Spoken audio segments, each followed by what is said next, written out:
Hey guys, this is Mike Trolla with Qlik. Thanks for joining me in the next video in the Do More with Qlik Tips and Tricks Edition series. In the last video, I briefly explained what SHAP Data was and how it is used to explain the why behind the predictions. This video is going to show you how to add the SHAP data to your Predictions Qlik Sense app, along with some of the ways it can be used to analyze the influence behind the predictions. Let's jump right in. Okay, before we add the data to the data model, I just wanted to show you some resulting analytics that you can create from the use of the coordinate SHAP and the prediction SHAP data.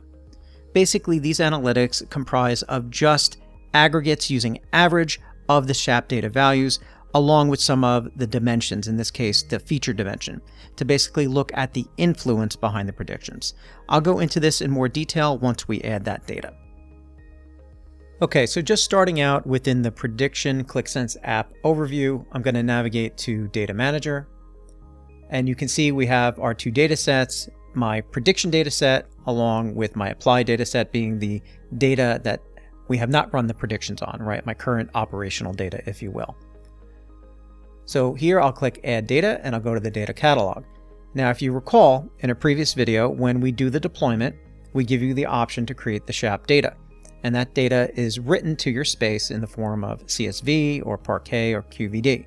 And you can see in this space, I have my prediction coordinate SHAP, as well as the prediction SHAP. So we're going to select those two data sets and click Next. And then you could inspect these data sets, and you can see here are each of the features along with the unique key or identifier, the order ID. And these particular features, remember, features are synonymous with the term field in your data. When you create the experiment, you're choosing the fields that you want to create the prediction for the target. In this case, it was shipped late for us. And then the prediction coordinate SHAP just basically kind of pivots that data and gives you a SHAP value along with the order ID and then a dimension column that has all of these features as names. Okay, and those two data sets are going to be used to creating analytics, so you can create an analysis on influencers that are affecting the prediction. So we're going to click Load into App. And this will bring you back to the Data Manager, where we can then associate the common identifier, in this case, the order ID. So I simply select the table, click Apply, and now everything is linked on order ID.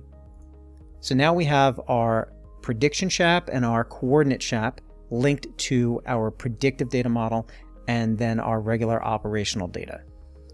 So now let's click Load Data.